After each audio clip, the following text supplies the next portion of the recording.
오늘 우리에게 주신 하나님 말씀은 그리스도인의 복된 생활 하는 말씀입니다.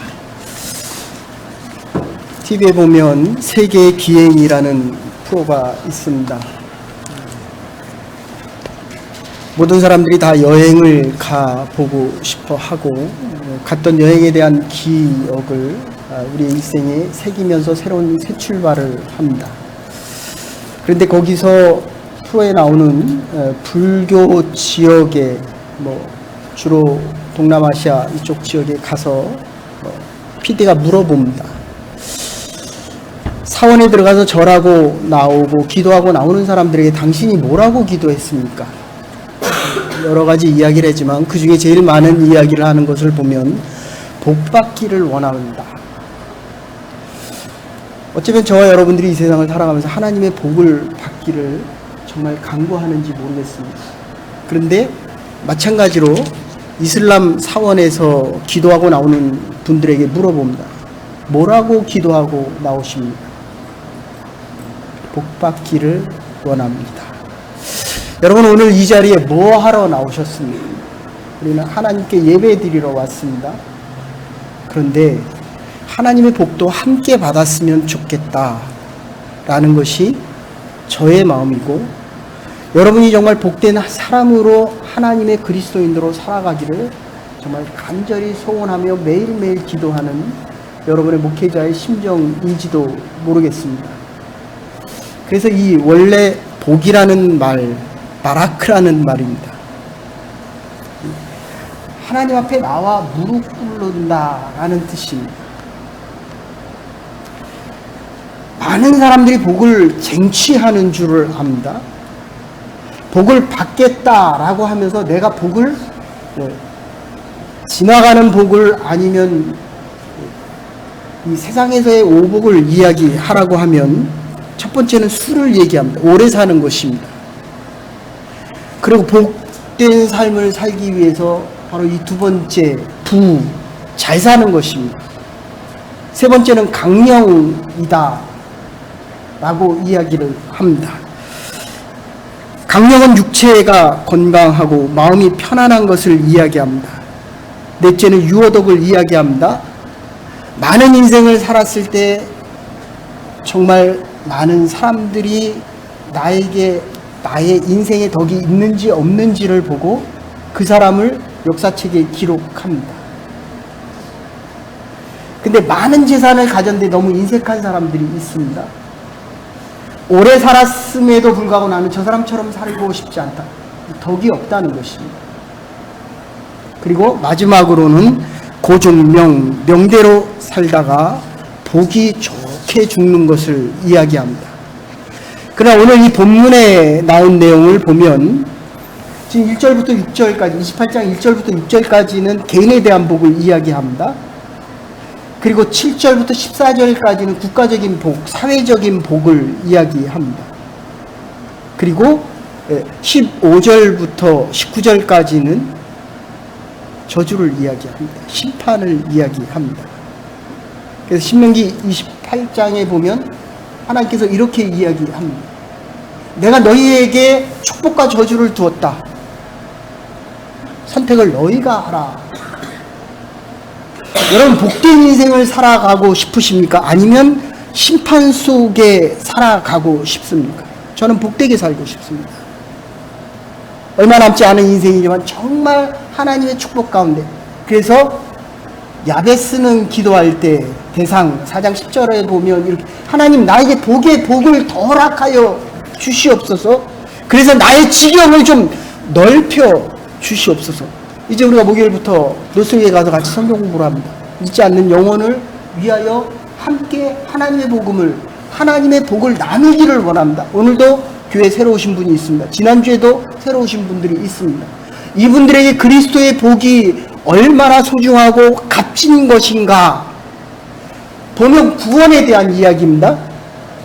그러나 이 오늘 본문에서 좀 더 보면 이 20절부터 앞에는 전반부에 보면 사회적인 복을 이야기하지만 20절부터 후반절 68절까지는 사회적인 심판에 대한 이야기를 하고 15절부터 19절까지는 개인적인 심판을 이야기하고 있습니다.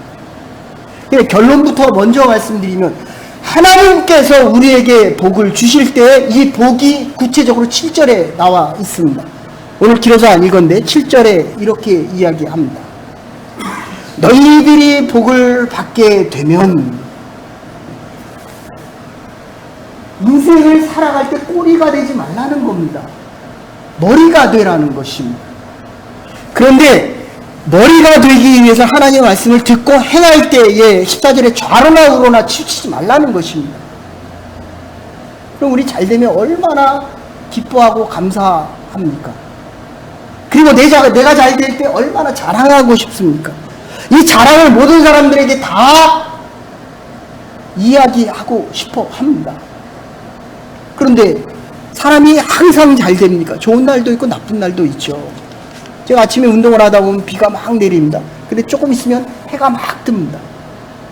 언제 그랬냐는 듯이 구름이 낍니다. 또 언제 그랬냐는 듯이 동력에서 해가 맑게 빛나오면서 온 천하가 빨갛게 물들어지는 모습을 보게 됩니다. 우리가 인생을 살아갈 때 좋을 때도 있고 나쁠 때도 있다는 겁니다. 적극적인 사고방식, 긍정적인 사고 이렇게 번역한 책도 있는데 만인의 성직자라고 이야기하는 로만 빈센트 박사님이 쓴 책에 보면 그분이 하루를 여행을 합니다. 여행을 하다가 그 유럽에는 식당이 함께 실려있는 열차이기 때문에 길이 좁잖아요. 근데 앞에서 식사하는 여자분을 보니까 이거 야채가 이렇게 싱싱하지 않아. 고기가 굉장히 오래된 것 같아. 이 빵은 왜 이렇게 또 딱딱해? 도대체 이걸 어떻게 먹으라고 하는 거야? 그러니까 빈센트 박사님이 듣다가 좀 불편하셨는지 이제 물어봅니다. 이 식사가 그렇게 마음에 안 드십니까? 그랬더니 남편분이 옆에 있다가 그게 무한한지 이렇게 이야기합니다. 이분은 어느 공장의 사장인데 아마 그 공장에서 생산하는 것이 바로 불평과 불만 때문인 것 같습니다. 이 자기 아내임에도 불구하고 늘 감사와 기쁨에 대한 것보다는 불평과 원망이 많다는 겁니다. 저와 여러분은 어떻습니까? 어떤 분이 이야기할 때 정말 그것을 그래 정말 그렇군요, 맞습니다 이렇게 듣습니까? 아니면 지까짓게 뭘 주제넘게 자기 수준에 얼마나 그 사람의 인격을 모욕하는 것입니까? 우리는 사소한 일에 목숨을 건다 베스트셀러입니다. 리차드 칼슨이 쓴 책에도 이렇게 이야기합니다. 사람들이 인생을 살아가면서 이 동일 증후군이라는 게 있습니다. 살다 보면 아픔이 있죠. 고통이 있습니다. 힘든 게 있습니다. 감당할 수 없는 일이 있습니다. 그런데 문제는 그게 나만 그런 줄 아는 것처럼 자기만 그런 것처럼 아주 힘들게 표현한다는 것입니다. 이걸 의학적으로 조사를 해보니까 너무 많은 사람들이 자기만 아프대요. 자기만. 근데 옆에 사람이 들어봤더니 나도 아프거든요. 자기의 아픔을 아주 극대화시키고 살아갑니다. 이것이 바로 병이라는 겁니다. 병의 원인이 됩니다. 불행의 원인이 됩니다.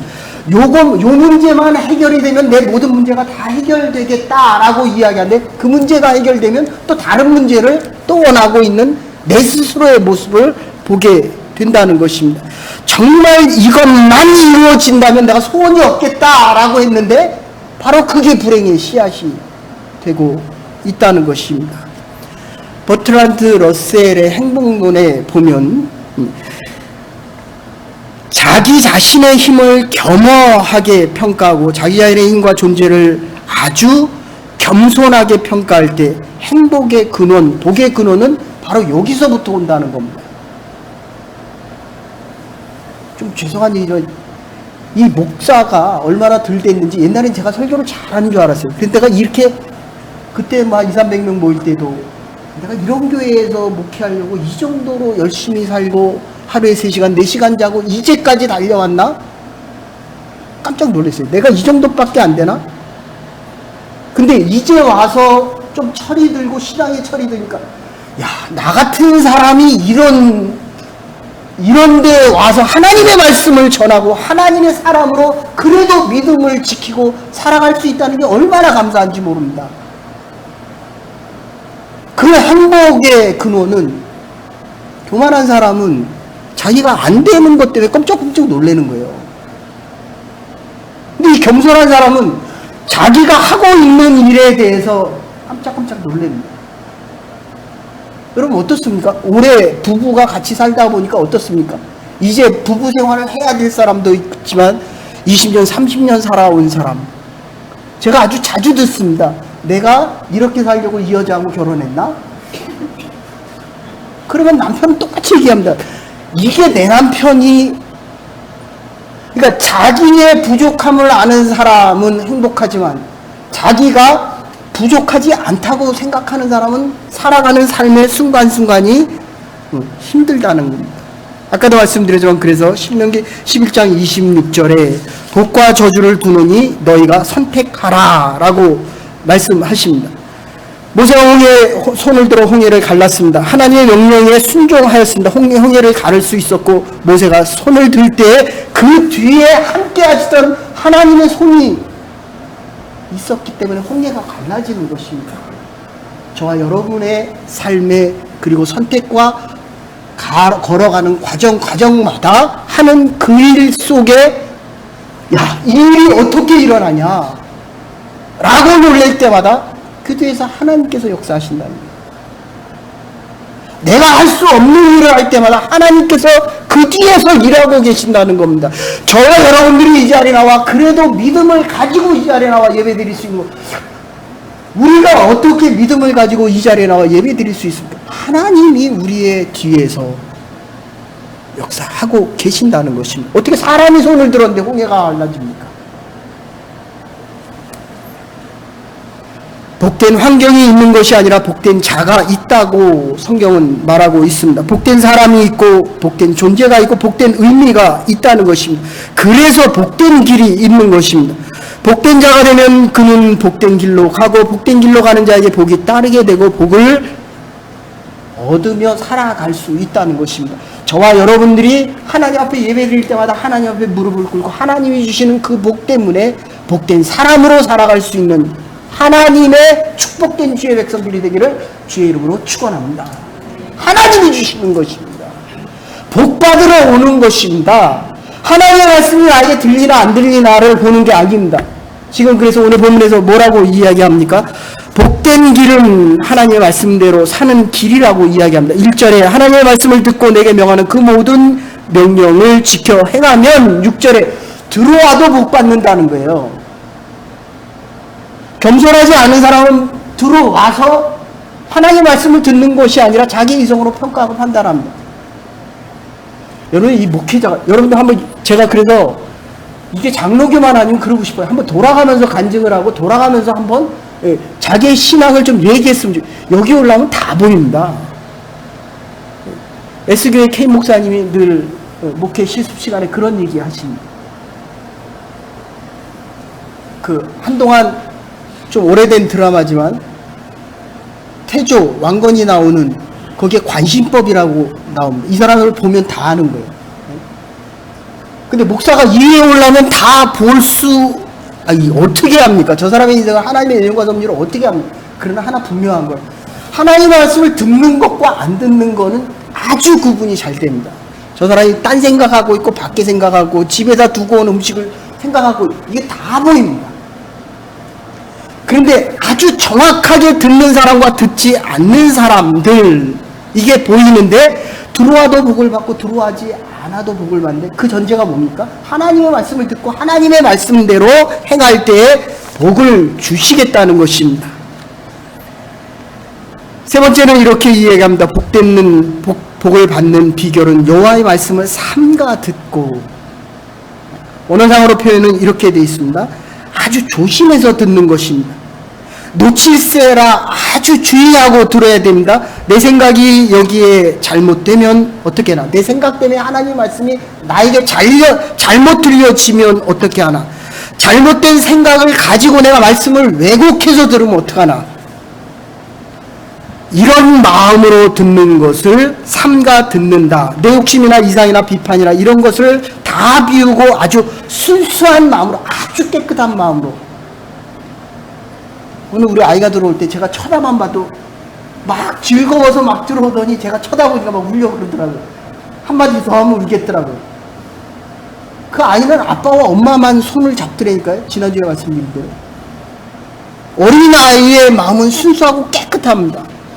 어떤 말씀이 들려줘도 그걸 다 들을 수 있다는 거예요. 근데 우리는 어떻습니까? 내가 좋아하는 말만 들어요. 이게 하나님의 말씀으로 들려지지 않고 나에게 맞는 말씀은 들려지고 나에게 내 이성적으로 판단으로 아니야 저건 아니야 그러면 안 들려집니다. 내가 싫어하는 말씀은 안 들려집니다. 그런데 복 받으려고 한다면 삼가 듣는 것입니다. 순전하고 깨끗하고 아주 아무 마음 없이 들을 수 있는 마음. 그래서 커밍 워크라고 하는 사회자가 쓴 책 중에 현대인들이 성공하는 인생으로 살아가려면 첫째 지능이 있어야 된다고 이야기합니다. 배워야 됩니다.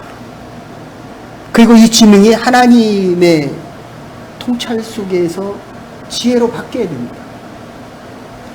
아는 것으로 안 됩니다. 전도하라고 하면 나가서 전도를 해봐야 됩니다. 전도도 해봐야 기술이 늘어납니다.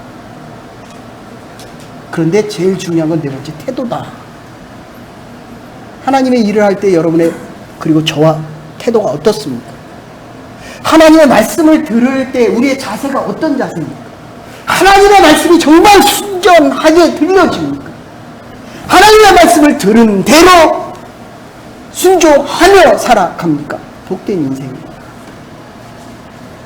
하나님의 말씀이 들려질 때마다 들은 대로 행하여 여기서도 복 받는데요. 술집에 가도 복 받는다는 겁니다.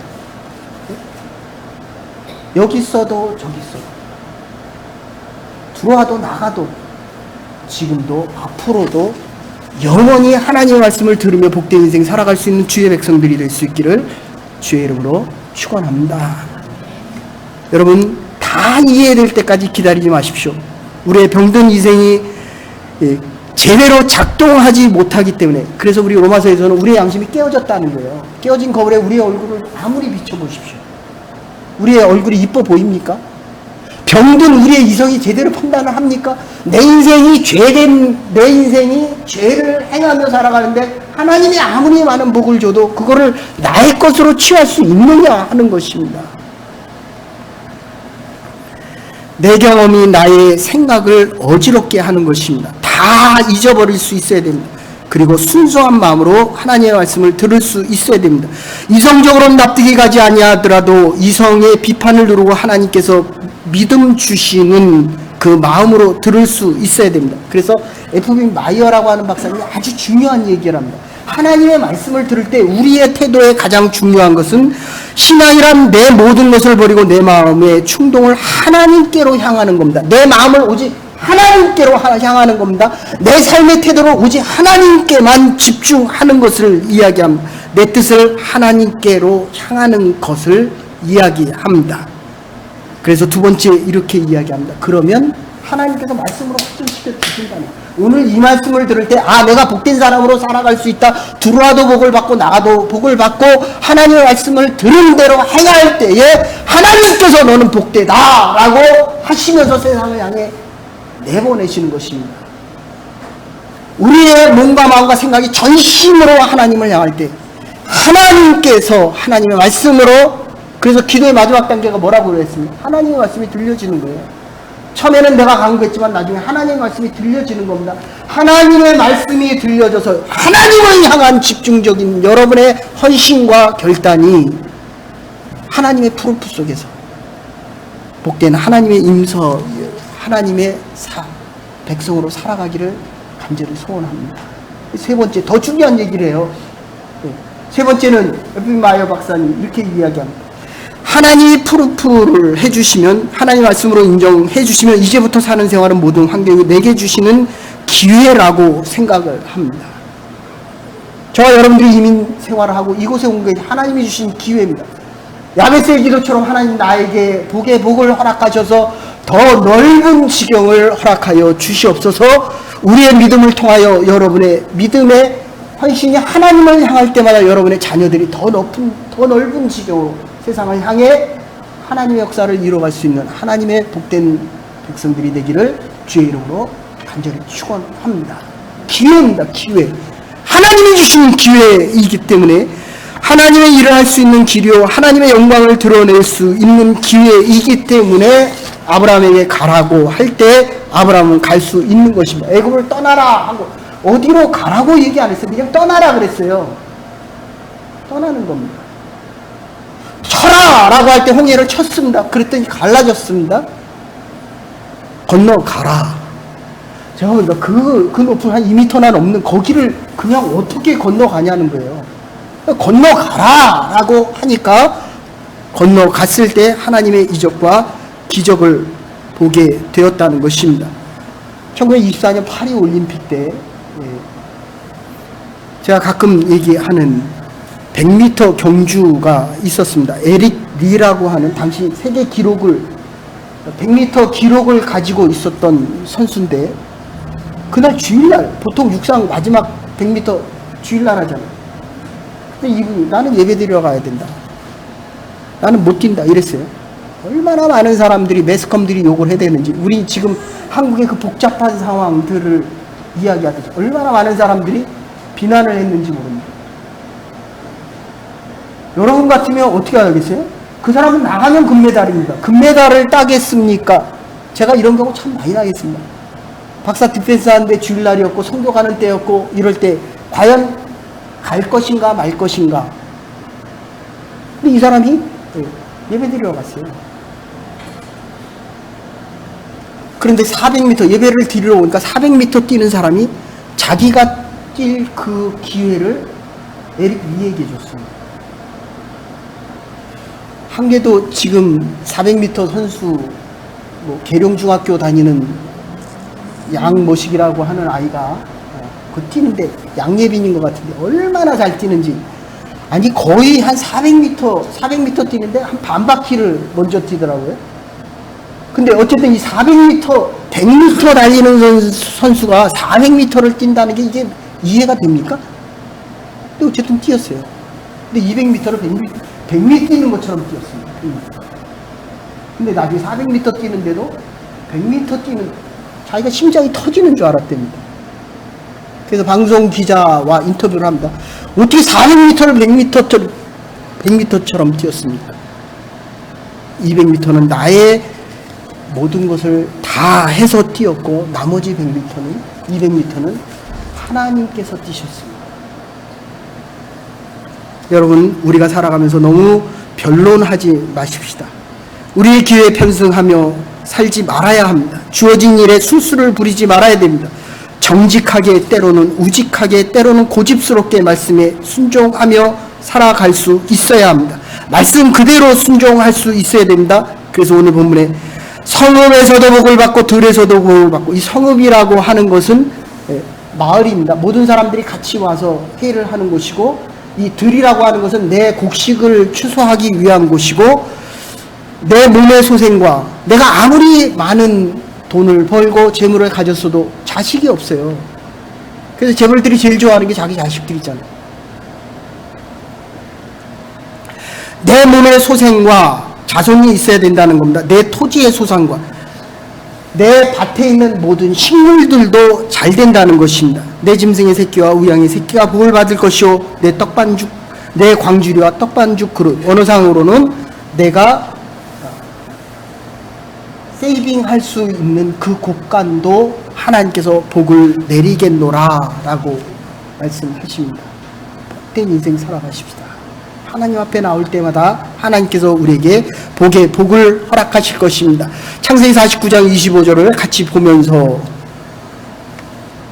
내 아비의 하나님께로 말미암아 그가 너를 도우실 것이요 전능자로 말미암아 그가 내게 복을 주실 것이요 위로 하늘의 복과 아래로 원천의 복과 전 먹이는 복과 태의 복을 주시리로다.